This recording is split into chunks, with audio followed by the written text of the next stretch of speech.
call this meeting to order, please. Trustee Dave, would you give our invocation? Heavenly Father, we come to you today, thanking you for all of the watch care that you give to us. And Father, I would ask that we would never take those for granted. Father, that you are a loving God and you watch over us. As we go about this business of the college tonight, would you give us wisdom far beyond where we are? Give us the opportunity of making the right decisions on those whom we represent. Ask for safety as we return to our homes. And it's in your Son's name we would ask. Amen. Amen. Thank you, Trustee Dave. Okay, Mr. Punt, we want to consider public comments. Do we have anyone signed up for public comments? No. Hearing none, President's report. All right, just a reminder, start of the semester is next Monday, the 24th, and the next board meeting is August 31st. We're going to save enrollment updates and a full president's report for that meeting, our standard meeting. Very good. Anybody have any questions for Dr. Morrison? All right, going on to item number 4, consider and discuss minutes of the July 27th, 2026 board meeting. Board, you were given a copy of the last month's board meeting. The trustees all had a chance to review it. Do we have any additions or corrections? Hearing none, do we hear a motion to approve? So many motions. Trustee Mayfield made a motion, and seconded by Trustee Morton. All in favor, say aye. Aye. Okay. Next order is number 5, discuss fiscal year 2026, 2027 budget updates. Board, these are some updates that have come along since the packets come out, and I've asked Dr. Morrison to kind of go just briefly talk about those. All right, since they received the packets, the only real updates we had, we did solidify the ad valorem taxes for the year. So we did see an increase in that. And then with that, we went back to the subcommittee and asked about reinstatement of some of the initial cuts after we were facing the decline from the federal, which when we get into the full budget, I'll run through those things. We reinstated about $200,000 projects since we saw the ad valorem come in higher than what we were originally anticipating. Those are really the only 2 changes since the board packet has been mailed out. But when we get into item 8, we'll give a rundown through the budget. Thank you. Any questions, board? Moving on to number 6. This time we're going to open public hearing on the 2026-2027 budget. Palestine, this budget will raise more revenue from property taxes than last year's budget by an amount of $33,491, which is a 4.45% increase from last year's budget. The property tax value to be raised from new property added to the tax roll this year is $13,153. Item number B in this public hearing is regular district. This budget will raise more revenue from property taxes than last year's budget by an amount of $1,231,427, which is a 4.46% increase from last year's budget. The property tax revenue to be raised from new property added to the tax roll this year is $1,106,483,000. We open this meeting up. Is there anyone here to speak? A motion to open the Can I have a motion to open this meeting up? I'll make the motion. Trustee Perry made a motion, seconded by Trustee Morton. Okay, is there any discussion from the public? Hearing none, do we hear a motion to conclude this public hearing? Trustee Gilthrove made a motion, seconded by Trustee East. All in favor say aye. Aye. Opposed, like sign. All right, this time we'll go to number 7, consider and discuss the proposed tax rate to support the 2026-27 budget. We just had a hearing on that. Does anyone have any questions on that? Comment? We have a handout on the post tax rate. Yeah, we have a handout in your packet. And which talks about the calculations, how we got to this rate. And I do know that the tax rate is going to be the same as last year. Stephanie, would you like to kind of hit the high points on this? Yes, I'd be happy to. We go through, as you all know, the appraisal district gives us the information for the certified values, and from that, we make certain adjustments for various different calculations regarding the Texas treatment taxation tax rates. From that, we've reached calculations for a no new revenue rate and a voter approval rate. For Palestine only, the no new revenue rate is 0.043855. The voter approval rate, which is the rate by which if we want to have that rate or higher, we would have to take it out for vote. Is for Palestine is 0.047363. On that one, as Mr. Grant has mentioned, we're recommending to keep the rate the same, which is 0.045040. So over the revenue rate, but not as high as the voter approval rate. Same goes true for our regular district. No new revenue rate is calculated to be 0.113205. The voter approval rate 0.122261. So again, coming in between those two, we recommend that we go to the same rate as last year, 0.113660. And on that tax rate development sheet, we do show the expected revenue under each of those scenarios. So the no revenue next rate, voter approval rate, and the recommended rate. But we feel that that recommended rate, keeping the rates are the same, is a very solid number for us to support our budget. And there's no reason to go all the way to the voter approval rate. So at this time, does anyone have any questions on the calculation? We also included in your appendix to the budget the full calculation of tax rates. And so it goes through all the different adjustments that occur throughout the certified values to come up with those various calculations. Just so you know, the one for the regular tax district does include multiple counties. So it almost looks like it's repeating itself, but there's one, what I call a parent, which is the consolidated group. And then within that, then you'll see the Henderson County, Hunt County, parts of Anderson County, Boston County, all will be within that calculation.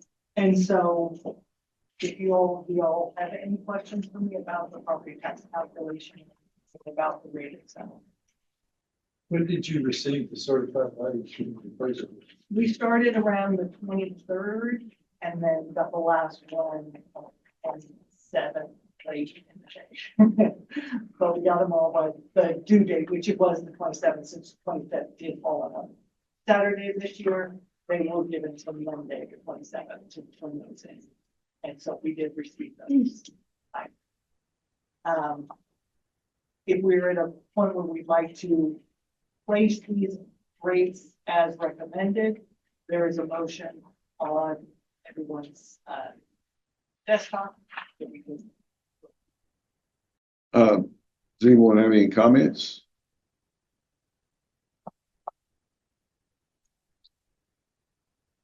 Mr. Chairman, I'd like to make the motion. I move to approve the placement of the 2026-27 tax rates on the future agenda as follows. For the regular tax district, a rate of 0.113660 for $100. And for the branch campus maintenance district, a rate of 0.045040 per $100.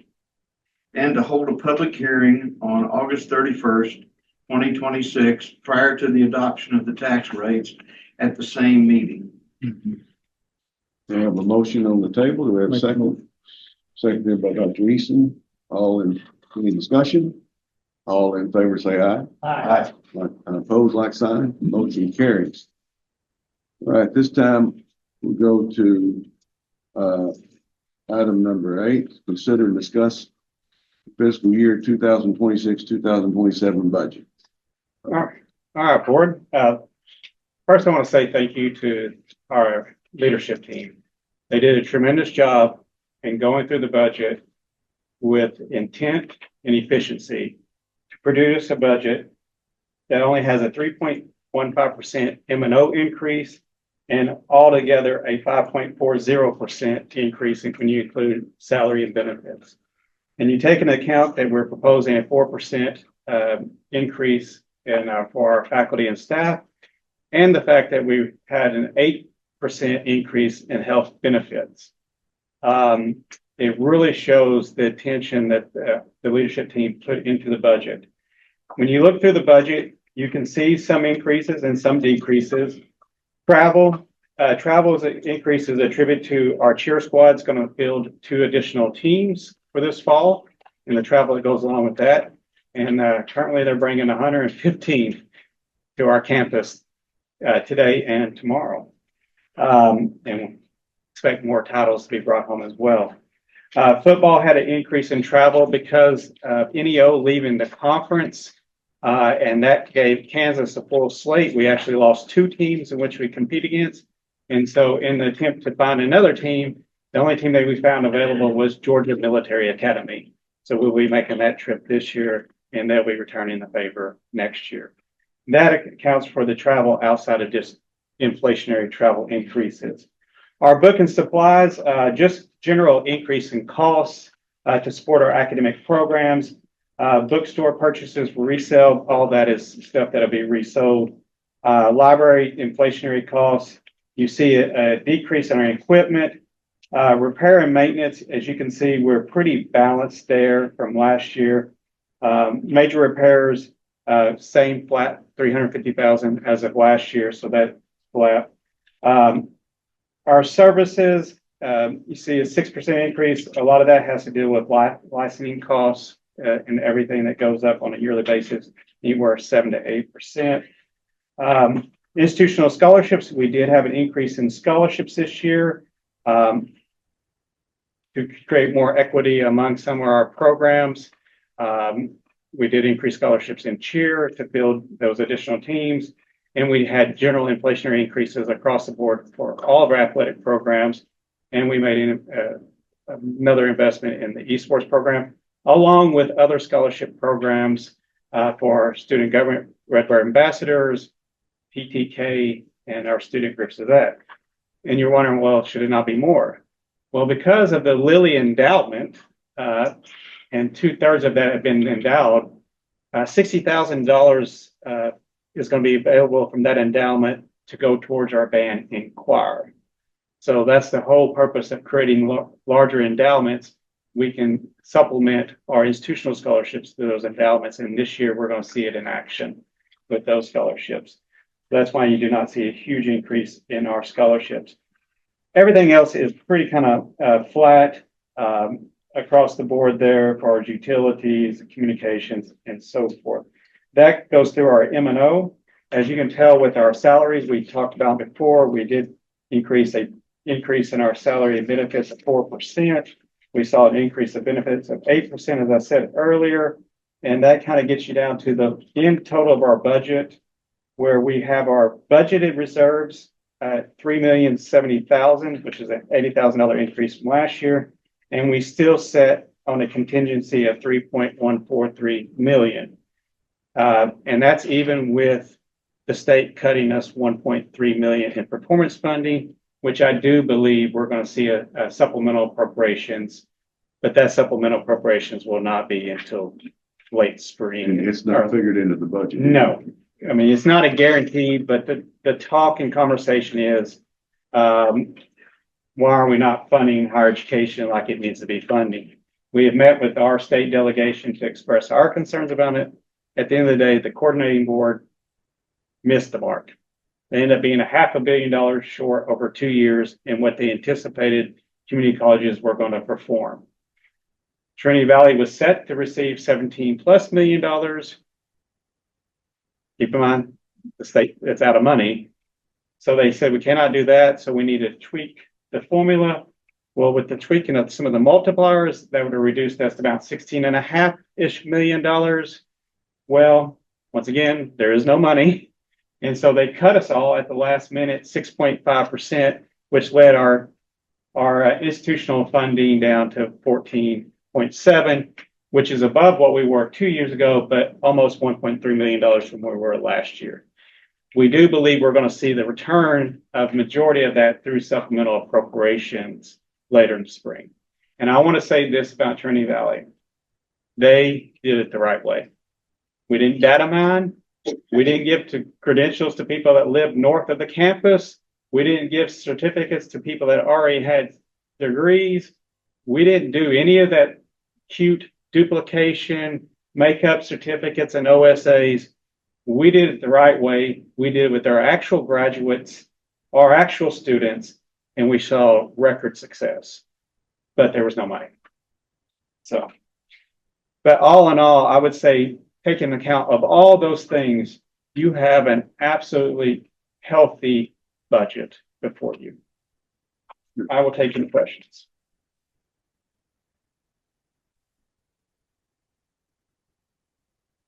Hearing none, we have a motion on the budget. Trustee Day moved to approve the budget as it is, seconded by Trustee Curran. Any further discussion? All in favor say aye. Aye. Opposed, like sign. Motion carries. Consider and discuss policy update, AD local. Board, in your package, you have a red line copy and final draft of this. Dr. Morrison, you want to? As you can see, it's just striking a few items that kind of older, outdated items that were in our policy manual as far as dealing with the vision statement, adding a new line. Really no major. Just to comply with Saxon's. yes. It's the Janine, did you want to add anything? No, that's exactly right. Just a cleanup. Well, it's very concisely written, I'll say that. Short and sweet. So we need a motion to approve Yes. This board policy update. I'll make a motion to approve the policy update. Seconded by Trustee Guthrie, made by Trustee Mayfield. All in favor say aye. Aye. All opposed? Hearing none, motion carries. Okay, consider and discuss change order for South and West Hall projects. Okay. Hang on to your seats for this one. All right. If you remember, we met at the last board meeting to discuss a change order with South and West Hall fire suppression system. At that time, prior to that meeting, the contractor, the city, and TVCC all met together to make sure everybody was on the same page. And those numbers were presented to us with utmost confidence that this is where we're going. Well, 2 days later, we got a stop order from the city. They decided we're not going to go with that line. We need to find another line. So we located another line 25 to 30 feet north of the line that they originally identified. We were moving in that direction. Engineering plans were designed by the construction firm and an engineering company. And then it was decided later, nope, we don't want you to go with that line. We want you to find another one. So we relocated to the other side of the GSC building where there was a 6-inch line. And so that's where the new engineering plans were drawn and we commenced to digging. Well, in that process, 3 broken gas line later, a sewage line break, a drainage line, and the city determined that we need to relocate a fire hydrant. We get hit with an additional increase, even though upon moving the first time, we asked them, should we expect any additional changes or increases? And we were communicating, we're not expecting any because it's a shorter run.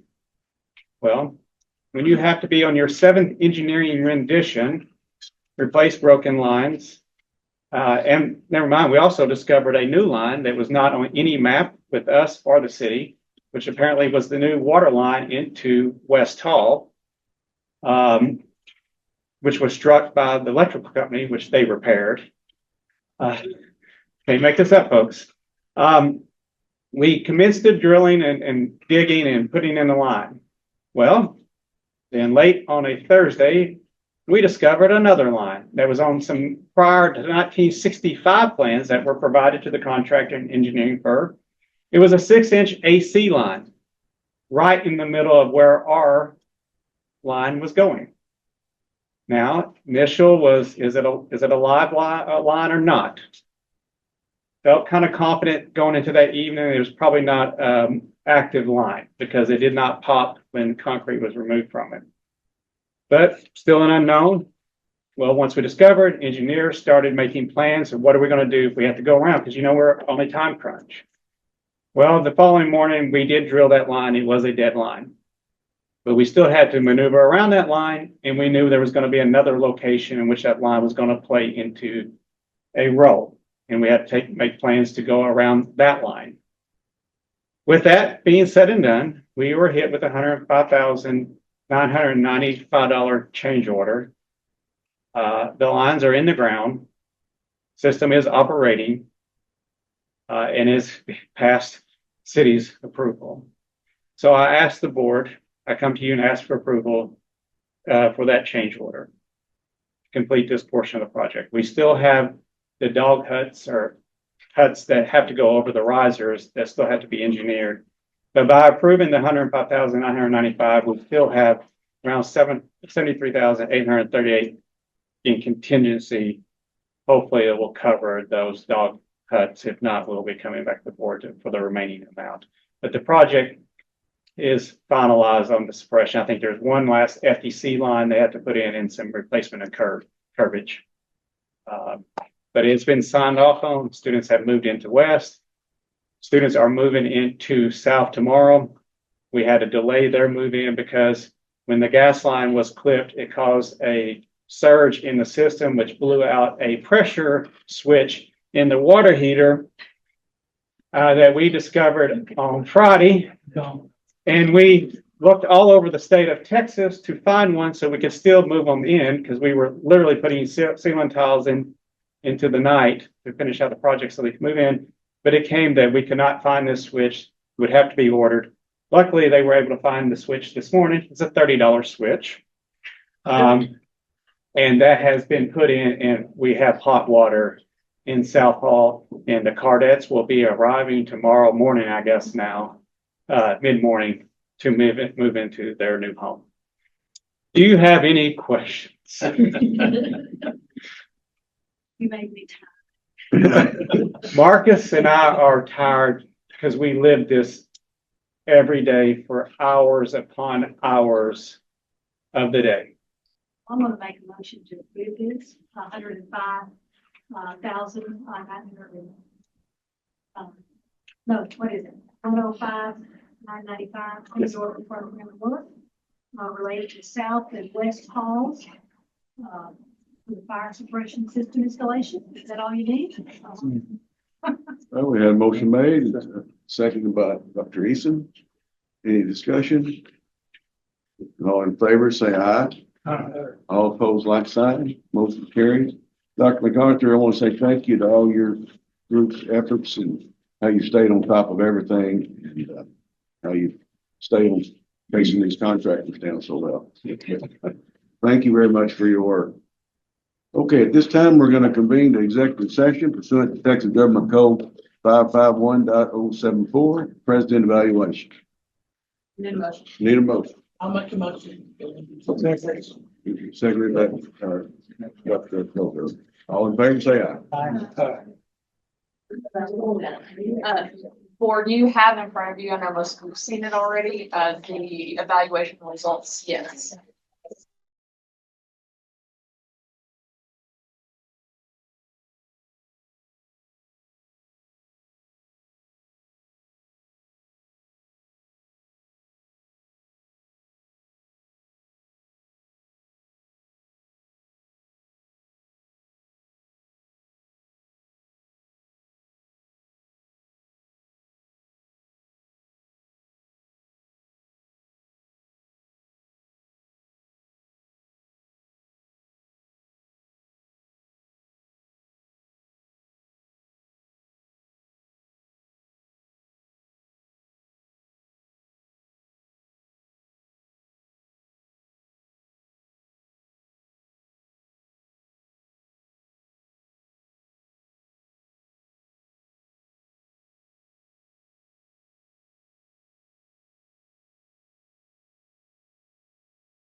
I'll wait.